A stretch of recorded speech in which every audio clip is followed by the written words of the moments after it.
guys, so welcome back. I'm Jen Marilla. If you're coming back, thank you for joining me. If you're brand new, don't forget to subscribe and hit that little bell so you can see my videos every Wednesday. Guys, today's video is all about how to create the best captions for Instagram, something everyone's always struggling with, right?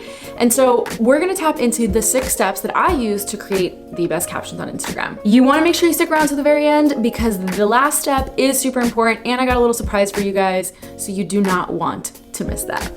All right, so let's get into it. Okay, so we all know that writing Instagram captions are super overwhelming. The point of this video is to give you 6 solid tips that I use to create my Instagram captions all the time. Now, I write lengthy Instagram captions, but I believe that the quality of your content is more valuable than anything else. So you always wanna make sure that the picture, because it's what Instagram is known for, is what draws people in, and then the caption is what keeps them there, what hooks them in, what gets them to follow, what inspires them, and all that stuff. In these 6 tips that I'm gonna give you guys, I really go into how each of these tips really curate the ultimate Instagram caption. All right, so let's get into it. Number 1, you wanna pick a topic and an idea that is trending. Typically, sometimes you go on Google and you can type in Google trending and see what's coming up. Maybe it's current events, but a lot of the ideas and topics you want to talk about, you want it to be like your day-to-day. Be able to talk to your audience about being overwhelmed about social media and creating captions, or using hashtags and what you're struggling with, or running an online business and things like that. You want to create topics and ideas that are catchy and relevant to your people. That's the first thing, right? Which leads me to tip number 2, a header.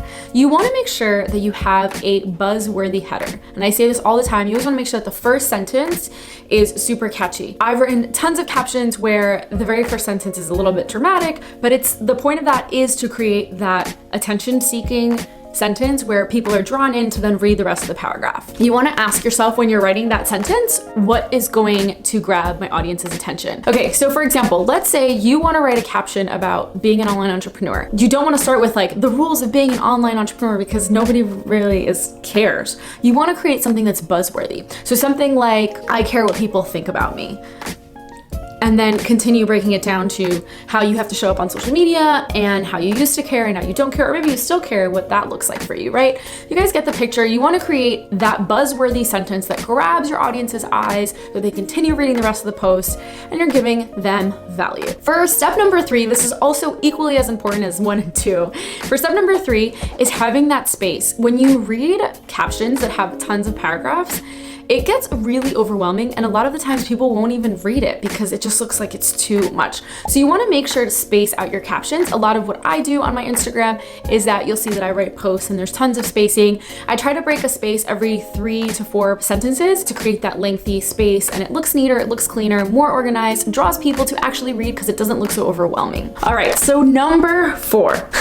This one I feel is like a no-brainer, but sometimes people really have to take a step back. You don't want to write a caption that is extremely professional or super perfect. Like, you want to write it as if you're speaking to a friend. I can't tell you how many times I've asked somebody to edit my captions and they come back to me and like, oh, well, this isn't said properly. Like, you should be saying this and it sounds more professional and da-da-da. And I have to like stop and take a second back because it's like, wait, hold on 1 second. I write my captions as if I am speaking to my best friend. So there will be misspells, there will be commas where there don't need to be, there will be grammatical errors. And that's something that me as a brand, I'm just like, blah about. It doesn't bother me. Obviously, it affects me when I'm writing a professional email to a brand or a company. When I'm writing an Instagram post, it's just about getting that message and making sure that who I'm speaking to is being received as if we are friends, right? The goal for my Instagram captions is that people read my captions and they feel as if they're actually speaking to me. And I think that that is the key to creating really good capturing content on your Instagram, right? So you want to make sure that your captions are speaking to your audience as if they're your best friends. You want to use slangs, you want to use emojis. You don't want to use too many emojis though, but you definitely want to speak at a very casual, fun level, maybe use some slang words, makes it so much easier and obviously meets your audience where they are at. Okay, for number 5. So you write an amazing caption, you now have the spacing, you have that buzzworthy header, everything is great. How do you create engaging content? You're like, well, what do I do? What do I ask my people? Well, that's it. You ask them something, right? There should be always a call to action. Whether you're teaching somebody something and you're giving them points and then letting them know that if they really enjoy this, they should drop their favorite emoji, or they can share their opinion on their recipes or X, Y, and Z, you wanna make sure that you're asking them to do something, a call to action. So whether it's dropping an emoji or clicking on the link in your bio or sharing how their weekend was, these are all call to actions that create engagement. And another pro tip is when somebody answers the question in your comments or they don't fully answer the question in your comments, you wanna go in and ask them the question again. Personally reach out and say, hey Steph, I know you had a great day. What did you do on Friday? How awesome was it? You know, did you go to the mall? Did you go shopping? Like actually break down the comments and get deeper into that space for two reasons. One, it builds engagement, and two, it allows a person to go back and continue that conversation to build the numbers in the algorithm so that the post can be seen more. Got it?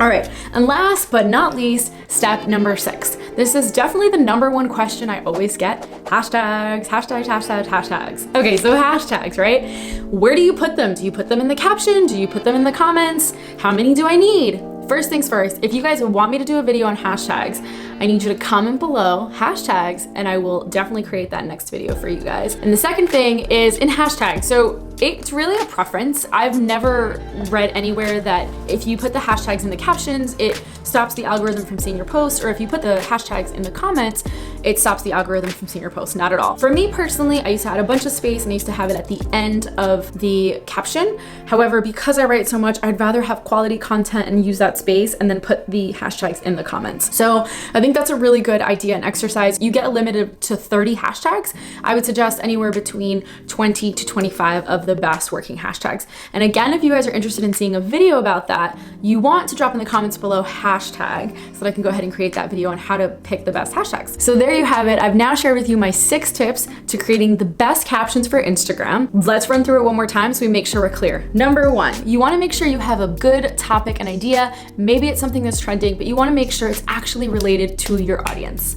Number 2, you want to use a header, a buzzworthy header to grab that person's attention so that you keep them there and they could read the rest of your stuff, right? Number 3, the appearance of the caption. So you want to make sure that there's spacing within the caption. You want to add a couple emojis. Don't go crazy with emojis. I wouldn't go too crazy with emojis. You want to add a few here and there. You definitely want to add spacing. It's the biggest thing because when people get to captions that are paragraphs long, it really is extremely overwhelming and kind of just pushes them away. Number 4, you want to make sure that you're writing your captions as if you're talking to your best friend. You want to use some slang words, don't want to go too crazy, but you definitely want to make sure that there's a commonality and something that's definitely more simple. Okay. Number 5 is creating a call to action. You always want to make sure that you're sending all your audience to do something, whether it's to share their weekend, to drop an emoji, or to click a link in the bio, or to go to your stories. It doesn't matter, but always create a call to action so that you're creating that action, you're creating that engagement, and you're enforcing it.